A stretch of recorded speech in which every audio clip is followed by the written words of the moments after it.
আচ্ছা আশিক ভাই, আপনি এখন জোড়া দিচ্ছেন, এখানে কি সমস্যা হয়েছে? লেজার নাই। লেজার নাই মানে এখন কি করতেছেন আপনি এটা? এখন এটা ভেঙে দেখতেছি ঠিক আছে কিনা, লেজার আছে কিনা ভেঙে দেখতেছি। ও, ভেঙে দেখতেছেন, পরে লেজার না থাকলে কি করবেন? না থাকলে ওই ছাদে যাব। ওই যে ওই ছাদে যাবেন? আমার না ছাদে যাব। ও, ওই ছাদে গিয়ে চেক করবেন? হ্যাঁ। ও, আর এখানে কি ওই ছাদে মনে হয় বাংছে। ও, আপনি এখানে টস পাইছেন? টস এখানে পাইছি, এ পর্যন্ত টস পাইছি, এ পর্যন্ত ঠিক আছে। ও, এই পর্যন্ত ঠিক আছে। হ্যাঁ, এই আপনারা দেখতে পাচ্ছেন, আমাদের সকাল সকাল আজকে আসলাম, আর একটা কাজে আসলাম, আইসা দেখি লেজার নাই। এখন বাংলো এই জায়গায় ভেঙে দেখতেছে লেজার আছে কিনা, চেক করতেছে সিগন্যালটা। এখন এই জায়গায় বলে সিগন্যাল নাই, টস এই পর্যন্ত আসছে, এই যে টস আসছে এই পর্যন্ত, এখন আবার জোড়া দিয়ে দিতেছে।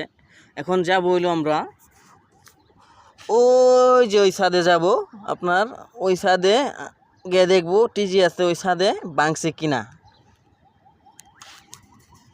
ঠিক আছে আশিক ভাই, ওই ছাদে যাবেন? হ্যাঁ, আমরা যাব ওই ছাদে।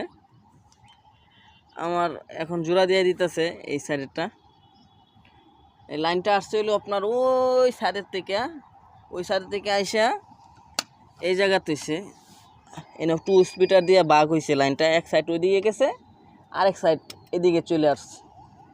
এখন আপনার এদিকে সিগন্যাল নাই, এখন মেইনটা ভাঙছে কোন জায়গায় এটা চেক করা হইতেছে। এই অবস্থা নেটের,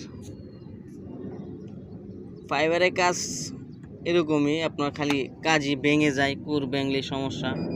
এই যে আমার মিশিংয়েও একটু ডিস্টার্ব করছে, জোড়া দিতেছে।